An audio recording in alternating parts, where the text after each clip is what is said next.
আমরা এভাবে ঘুরিয়ে ঘুরিয়ে লাচ্ছা সেমাইটা কীভাবে বানাই আপনারা অপেক্ষা করেন। এবার আমরা উল্টা পাল্টা করে অন্য আরেকটা ধরলাম।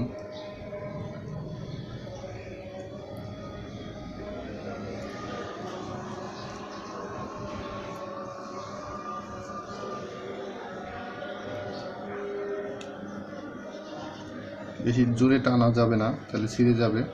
জাস্ট এভাবে ঘুরিয়ে ঘুরিয়ে করতে হবে।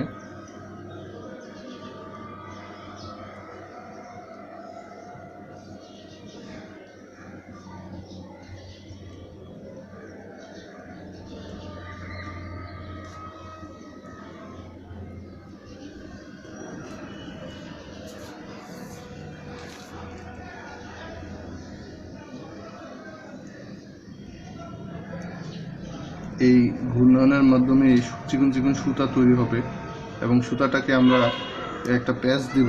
আমরা এটা বেঁচিয়ে বেঁচিয়ে লাচ্ছা সেমাই বানাবো। আপনারা দেখতে পাবেন, একটু অপেক্ষা করলেই দেখতে পাবেন কীভাবে আমরা প্যাচ দিই।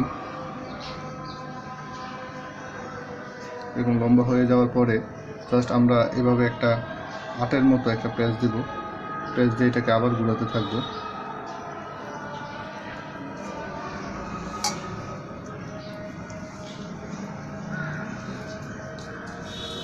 এটা আবার আমি কতক্ষণ রেখে দিব, আবার এই পাশেটা করব।